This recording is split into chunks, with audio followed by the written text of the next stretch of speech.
I don't always love the sketches that I make, and I don't always love the process, if I'm being totally honest, either. And this has become kind of a big problem for me, and it's something that I'm spending a lot of time working on and thinking about. And so, as I go through this sketch, I want to share some of the ideas that have been helping me that might help you too if you find yourself in a similar position. I think that oftentimes when we think about doing what we love, it's very easy to just reduce that down to your level of enjoyment, to being like, I enjoy what I'm doing or I don't enjoy it, and just leaving it at that. But I actually think that if we want to talk about loving what we do and maybe even in a way putting love into the art that we create, um, and thinking of it a little bit more globally than just our enjoyment level, I think that that can actually free us up and that it can help us with our artwork. And so this is kind of what I'm striving for, and I just wanted to talk today as we do this sketch about some ideas that have been helping me in case that they might help you too. So one thing that I've noticed that when I really feel like I'm not loving what I'm doing and I'm not enjoying it, and one thing that I want to change about that, one thing that I notice that I want to change is that I'm often very unkind to myself. And so I think that if we want to love what we're doing and we want to put love into our art, I think that it can be really important to have patience and kindness in the art making process. What do I mean by that? I think that it can mean being patient with regards to your expectation. Sometimes we expect to just be master artists when in reality, actually having some gratitude for the opportunity that we have, if you just have 5 or 10 minutes, if you just have half an hour, being grateful for the experience of that and not feeling like it needs to be something that it isn't, or not feeling, or letting your feelings of wishing that the quality of the sketch or the drawing or the painting was of a higher quality, that you had a tighter drawing, that your skills were better than they were, and being impatient with that. Because obviously we know that the more that you practice, the more that you get out there and sketch and paint and draw, the better that you're going to be. It's just that I think for myself, I often let myself get too fixated on that, and I am not patient, and I want to be better now. And instead of enjoying the process with gratitude, instead of enjoying, the breeze today, instead of enjoying the beautiful sunlight and these trees that are in bloom, I could just be impatient and impatient with my skills and impatient with maybe how much time I have to sketch and all of the above. I think instead, if we treat our sketches and our drawings with patience, that will go a long way to having us love what we're doing. I also think having kindness towards ourselves, kindness towards the subject matter that we're sketching, an appreciation, a love for the beauty that we see. I know oftentimes, again, I'll fall into a trap where, because I often paint just locally, this is in a park that's like 5 minutes from my home. I often wish that I was in more exotic locations. I often wish that I was painting the ocean or was traveling to the mountains. And sometimes I get to do that. The reality is, having a kindness and an appreciation just towards the everyday things that you see, I think can go a long way in allowing you to love it rather than wishing that it was something that it's not. And this kind of ties in, I think, also with another point that I'm going to talk about in a minute. But I also think being kind to yourself is like when the drawing or the painting doesn't go how you want it to go, or maybe even the circumstances, like it can be kind of hot, or there can be a lot of bugs when you're painting. There can be changing lighting scenarios, or it can rain, right? That a lot of times when we're sketching, we're it's in suboptimal conditions. And I think being kind towards just the conditions that you're facing, being kind towards yourself, like maybe your sketch was rushed because you only had 10 minutes, and that's okay. Instead of being overly harsh and critical towards yourself, and which is something that I often do for myself, and I think why couldn't I have made this painting look better?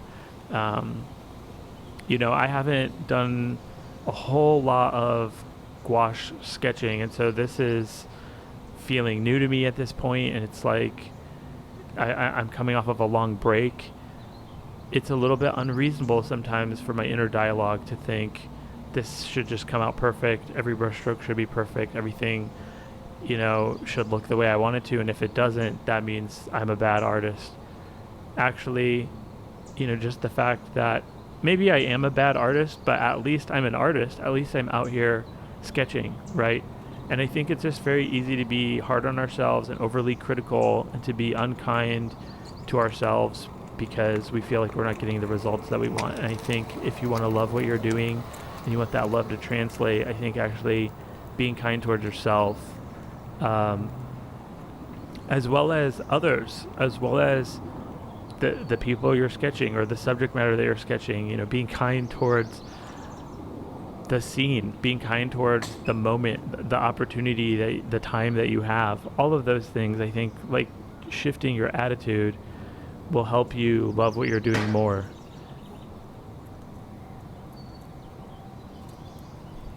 I also think that along those lines, it's very easy for us to envy, whether that's envying somebody else's skill, and I think that I have that. Sometimes when I go on social media or more often than not the museum, and I see professional artists and I see the quality of their work, and I love what they're doing, and I think, man, I wish I could paint like that. And the reality is, again, kind of tying in with the kindness, there is like a positivity in that where it's good to have ambition and to have goals and to be inspired by other artists, but at the same time, if I'm effectively wishing that I was just as good as them, that I could do that I could, paint this scene in Paris, that I could be an impressionist painter, there's almost like a degree of unhealthy envy, rather than, again, I think meeting both our own capabilities and the limitations that we have, whether that's the weather, whether that's the scene, the time of day, the amount of time we have, the quality of our art supplies. If we meet all of those things with gratitude and thankfulness, if I'm thankful that I have some time to sketch today, if I'm thankful for this gorgeous tree that's in bloom, that's 5 minutes away, instead of wishing that I was in Hawaii or Alaska or something, right? Instead of envying the landscapes other people have, or envying the artistic skills that they have. And of course there's like classic interpretations of envy. If we're envying other artists fame and acclaim or success in some sort of a way, I think that really can crush you. And for me, I think that's something that I'm trying to change. I don't feel necessarily that I often envy other people's success, but I think, envy people's skills. When I see a painter who's better than me, it's very easy for me to I think, bend from ambition and admiration into envy, where it's not just like, that's an inspiring artist, what can I learn from that, and having that grateful attitude, to almost being ungrateful, like, why am I not as good as that, and flipping it into the negative. And so I think that often kills my love for art, and also the landscape, the subject matter, the paint, the supplies. You can always think like, I want more, I want more, I want more. And if we let ourselves envy like that, I think it kills the love. But I think if what is the opposite of envy? It's gratitude.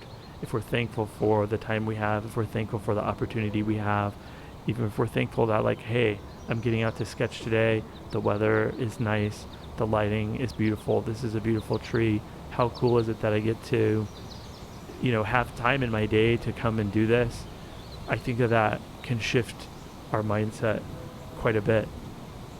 I also think that maybe for all of us as artists, however reserved we are, I've always thought that for most of us, there's some degree of ego, like some extra, at least 1% of ego that we often have, that can be a good thing, that gives us the audacity to even try, right? Because a lot of people, and this is one of the things that I really want to try to do with my art and my YouTube channel, is to encourage people who don't have that, to encourage people who think I can't make art, or I'm not good enough, or I'm not talented. These are all things that I thought for years and years of my life. And I really believe like everybody should try to sketch. Everybody should try to make art. Everybody should just try it. Just try it. And don't worry about, if you're talented or not. Of course, I often don't hold myself to that standard. But like, it can also veer for us sometimes into that ego that gives us the ambitious idea, like, hey, maybe I could go out and sketch.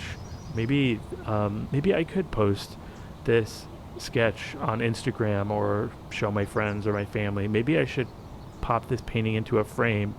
And you need that 1% just to get you out the door. You need that 1% just to let yourself do the art making. But that can sometimes grow into a form of boasting, right? A form of like, I need people to see this, and I need people to validate how good I am. And I think like that is the allurement of any form of success, right?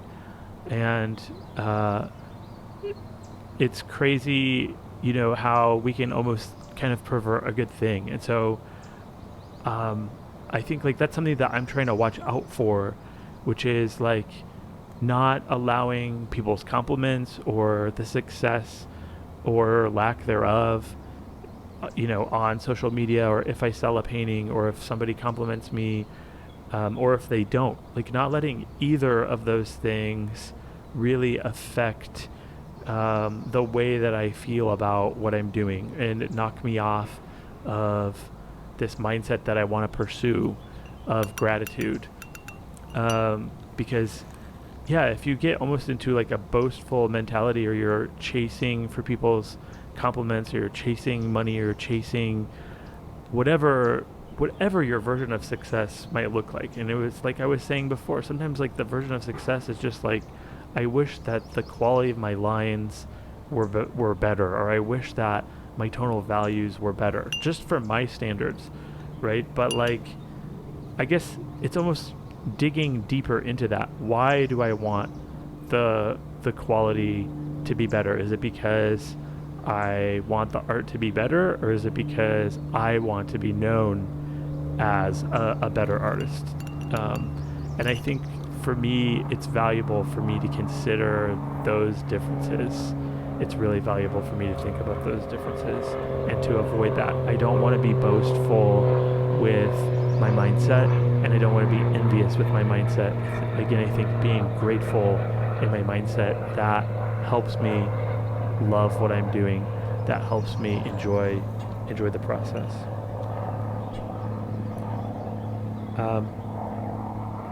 I think alongside of that, it can be very easy to have an arrogant mindset with regards to the way that we make artwork, as if we know everything, which I certainly don't. But the more that you know, the more that I tell myself, the more that I should recognize that I don't know. And I feel like that, but I know that there's a temptation to feel like you know how to do everything, and to just always do things the exact same way. Or, even to like presume to tell other people how they should do it, right? And really, I think if you allow arrogance to creep in to your mindset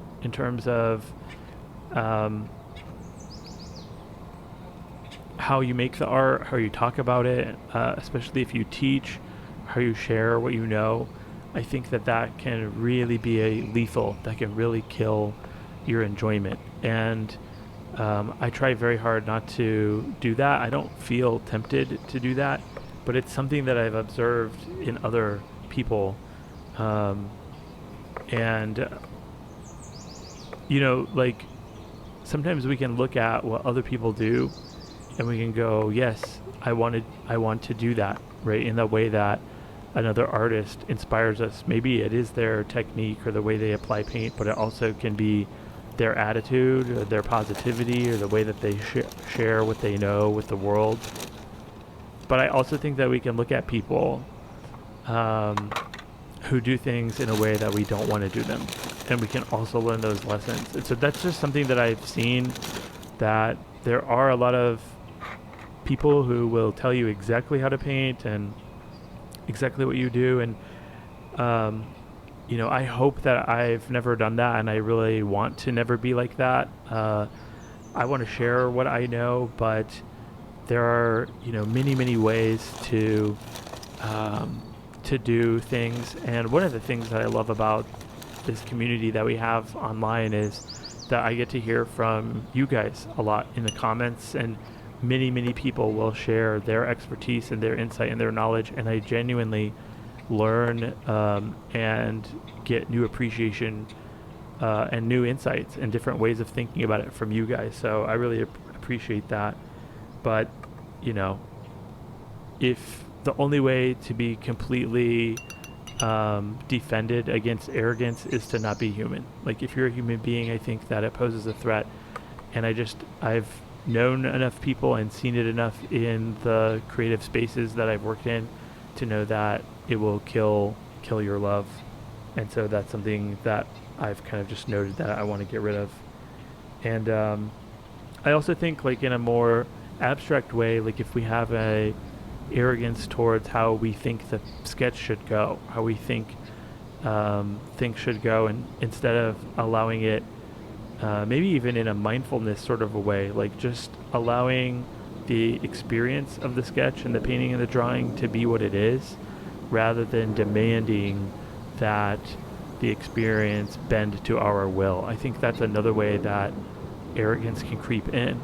And not being so demanding that the sketch has to be finished, or it has to look like a certain way, or the weather has to be a certain way, or the lighting has to be a certain way. And sometimes, here's an example of maybe how I struggle with this is I find sketching so peaceful and relaxing.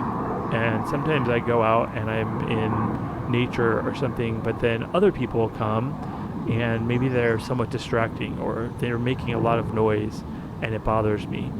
And I guess, like, in a situation like that, I let it bother me because in my mind I had this expectation that it should just be peaceful and quiet, and it's just going to be me and the trees, baby, and nothing else is going to bother me. And then somebody's dog runs up, or somebody's just making a lot of noise, or they're playing music and it's distracting me, and then I get frustrated.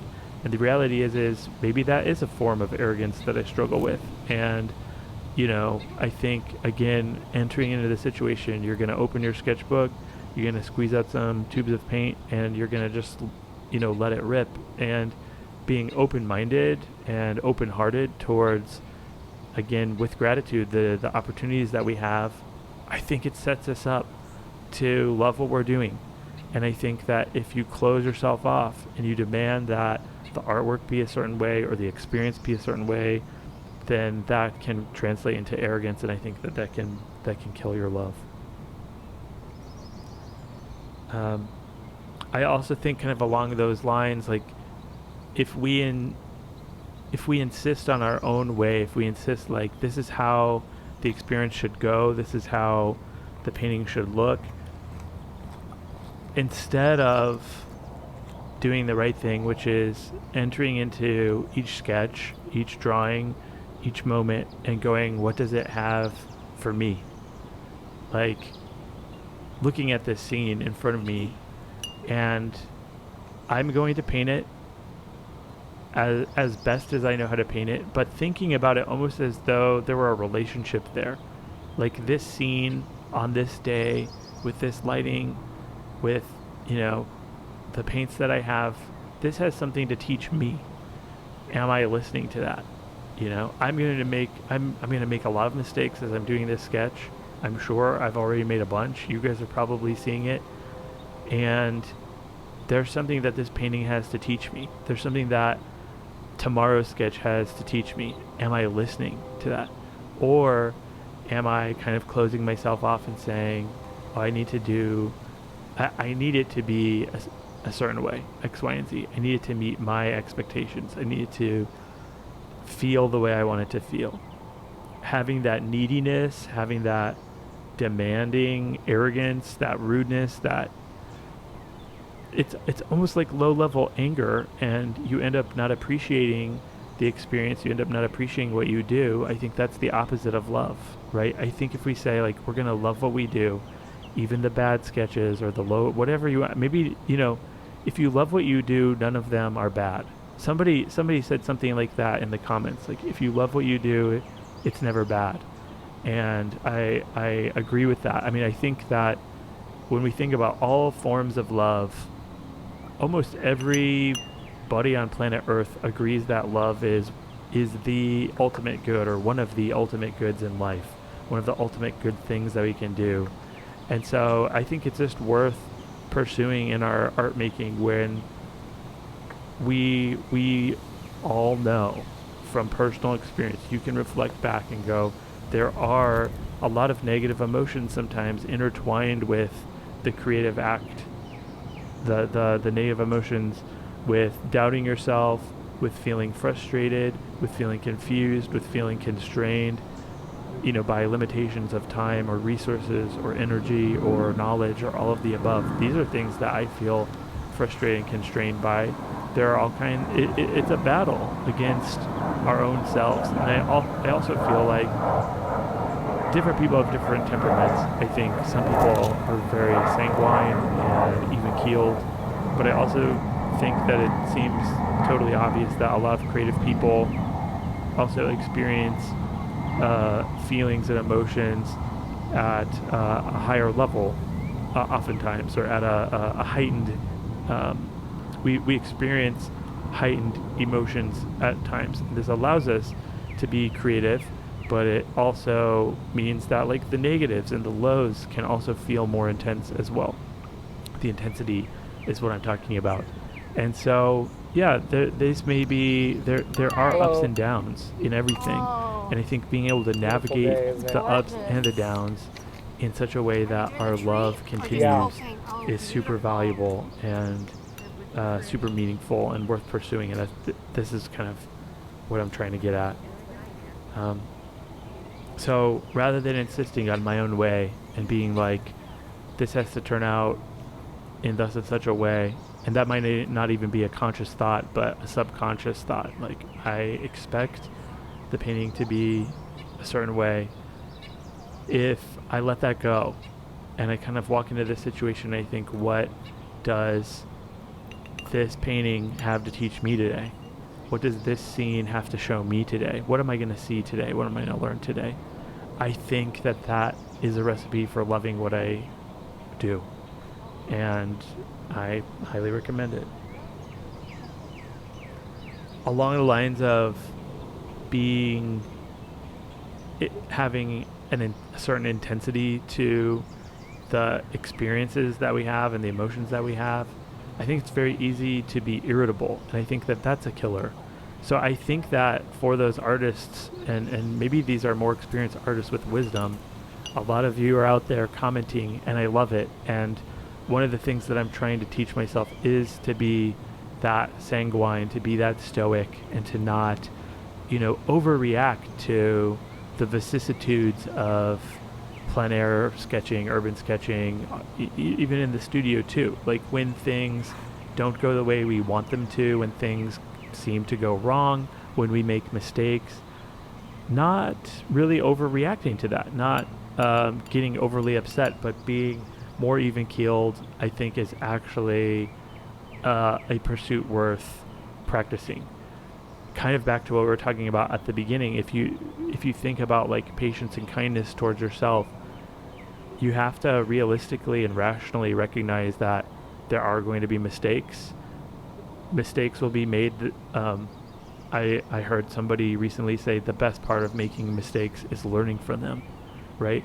Every mistake we make, every bad suboptimal thing that happens when we're painting or sketching has something to teach us. And again, being patient, being kind with ourselves, and thinking that, this one painting, this one sketch is not going to make or break my artistic life. In fact, it's actually going to be the opposite of that, which is the accumulation of many, many sketches and many, many paintings and many, many drawings over a period of many, many years, that all of those sketches and drawings and paintings, all of those experiences, positive and negative, those all go in to helping to create a better artist out of you. And your greatest pieces of artwork and your greatest contributions that you have to make in these mediums will come from the accumulated long game, from the accumulated experiences that you curate by getting out the door and by doing a sketch 5 minutes from your house, or on your lunch break, or of just normal everyday moments and experiences that you have. And so I do think that, like, if you struggle with loving what you do, if you struggle with feeling pretty bad about the mistakes, about the misfires, about self-doubt and questioning, which is something that I struggle with, I think combating it with an even-keeled approach to the mistakes, almost an acknowledgement like they're going to happen. The painting, the sketch isn't going to be perfect. The drawings aren't going to be perfect. The studio painting that you spent 100 hours on or 1,000 hours on isn't going to be perfect. Even the Mona Lisa probably isn't perfect. And Da Vinci spent decades of his life working on it, and it was unfinished when he passed away. Rather than, I think setting ourselves up, as I often do because I am a perfectionist and it is a flaw, setting ourselves up with a mindset that this has to be perfect or near to it, and that not having that graciousness towards our faults or inadequacies or our mistakes is a situation that breeds irritability and resentment, and I think that those things can then spiral. And so steeling yourself to be okay with things going wrong, I think, can actually help you love what you're doing that much more.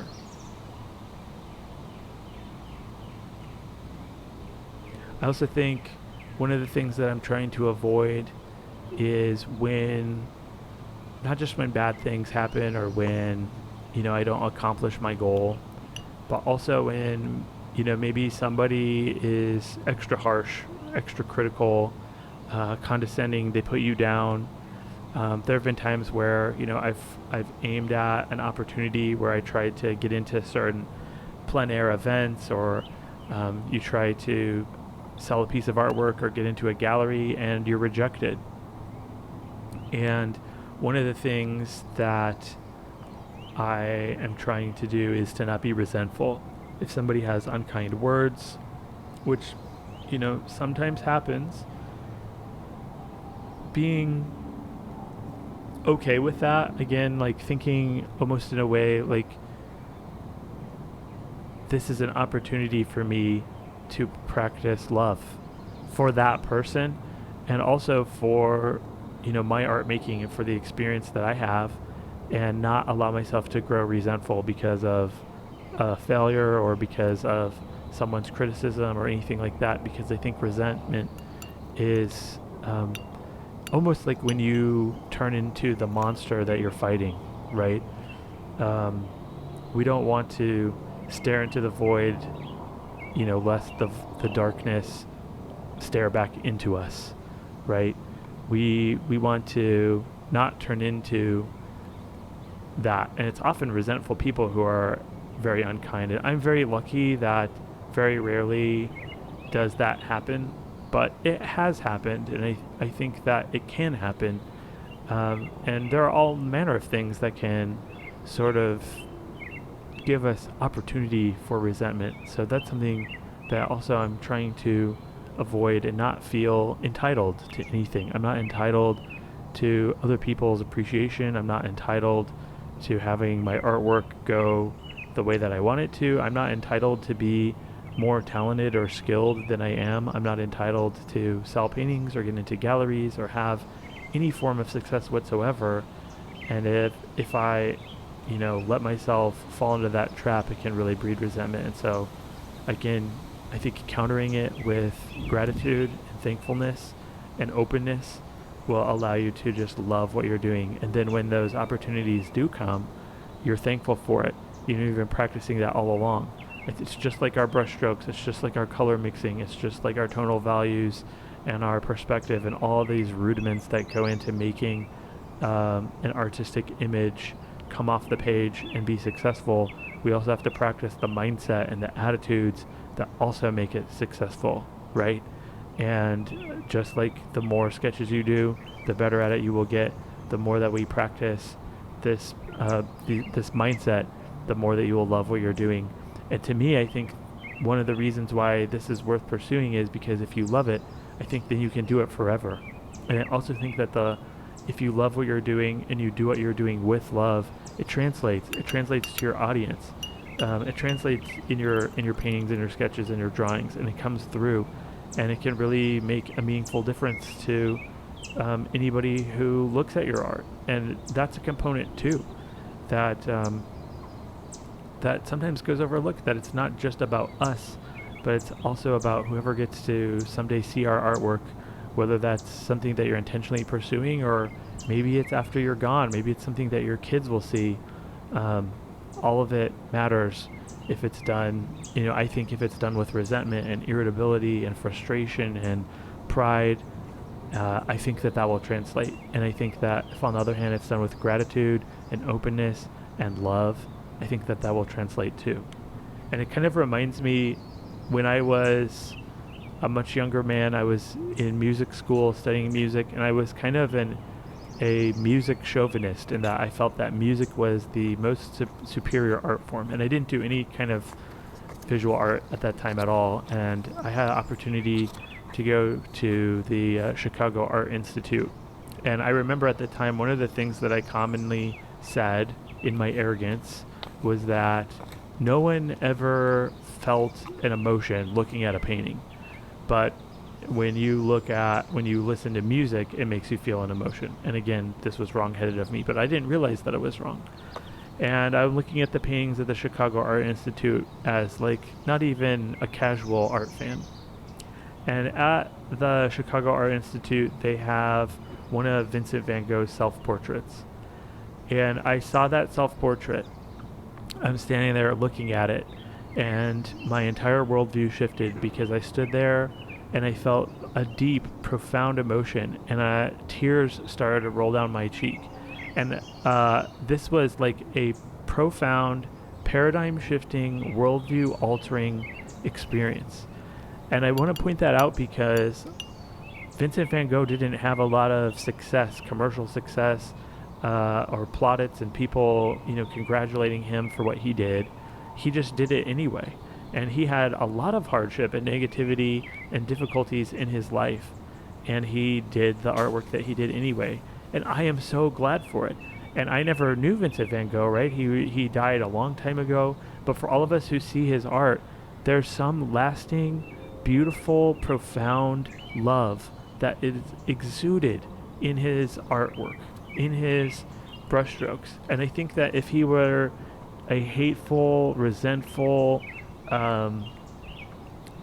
dark, angry, bitter person, I think that would translate too. But the beauty of his spirit and the beauty of his appreciation for life and for the things that he painted, I believe they translate. I believe they absolutely translate for us, and the world is a better place for it. And so whether or not, millions of people see your artwork or just one person sees your artwork, if we pursue doing what we do with love and gratitude and openness, I think that it can translate in the same way it did for Vincent van Gogh.